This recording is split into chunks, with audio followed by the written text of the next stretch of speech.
Assalamualaikum warahmatullahi wabarakatuh. Selamat datang dalam tayangan strategis Balai Diklat Keagamaan Makassar. Saya Milawati, peserta pelatihan kepemimpinan administrator Angkatan 18.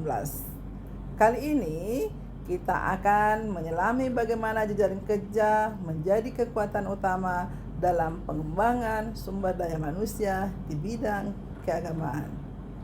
Saya akan mempresentasikan materi penguatan jejaring kerja, pengembangan sumber daya manusia di Balai Diklat Keagamaan Makassar, tinjauan analisis SWOT, astacita, dan stakeholder.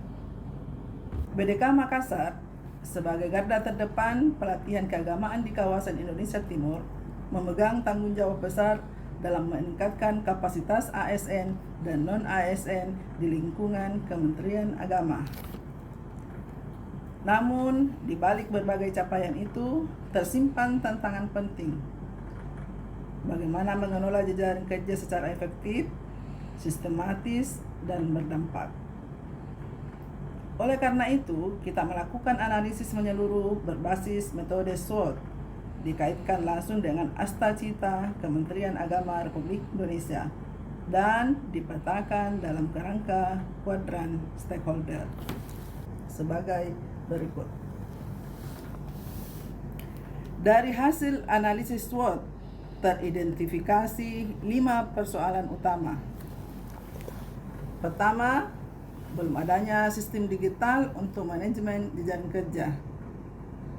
Kedua, koordinasi pasca pelatihan masih lemah, alumni belum terorganisir dengan baik.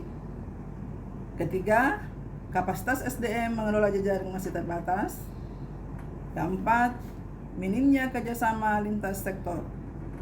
Dan kelima, belum tersedianya sistem monitoring dan evaluasi kerjasama yang terstruktur.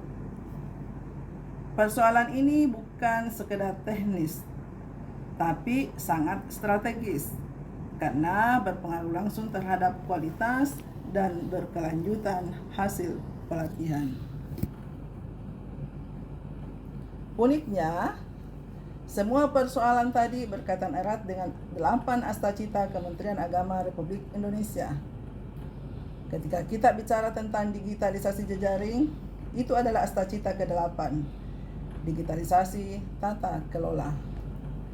Ketika alumni tidak dimanfaatkan secara optimal, kita kehilangan esensi dari astacita yang pertama dan ketiga, kerukunan dan layanan keagamaan berdampak.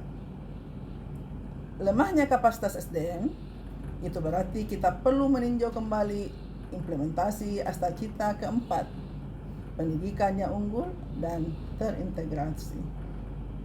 Dan soal kolaborasi lintas sektor, disitulah astacita ke-5 dan ke-6 menjadi penting.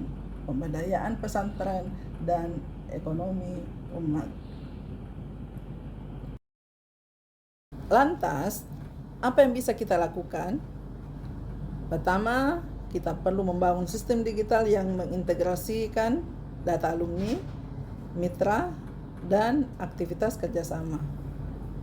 Kedua, bentuk komunitas alumni yang aktif, bukan sekedar daftar kontak. Ketiga, latih dan tingkatkan kompetensi SDM pengelola jejaring. Dan yang keempat, proaktif menjalankan kolaborasi dengan CSR, PTKI, pemerintah daerah, bahkan komunitas digital. Dan yang tak kalah penting, hadirkan sistem monitoring dan evaluasi berbasis data nyata. Semua langkah ini bukan hanya menjawab SWOT, tapi juga mewujudkan cita-cita besar Kementerian Agama.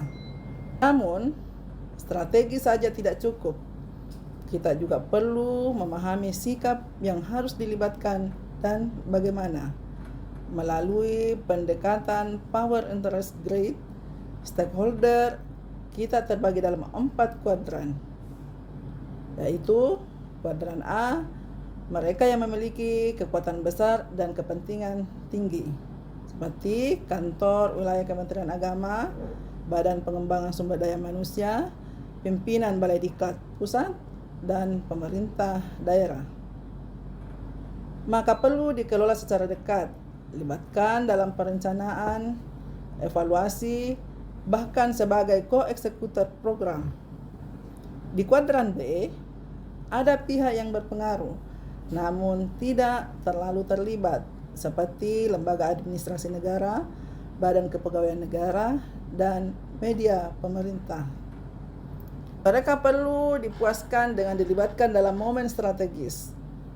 Dan kuadran C dihuni oleh mereka yang sangat peduli, meski tak punya banyak kuasa, alumni, penyuluh, guru madrasah, komunitas keagamaan.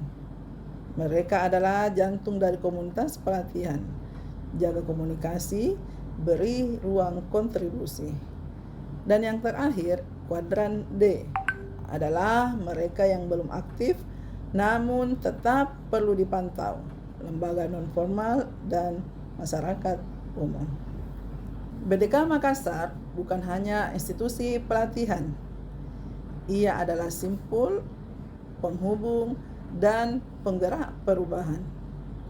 Melalui penguatan jajaran kerja, digitalisasi tata kelola, dan pelibatan stakeholder, kita bisa jadikan pelatihan bukan sekedar kegiatan administratif, tetapi perjalanan transformasi umat, bangsa, dan peradaban. Mari bergerak bersama dengan semangat kolaborasi, dengan semangat astacita. Demikian presentasi ini. Wassalamualaikum warahmatullahi wabarakatuh.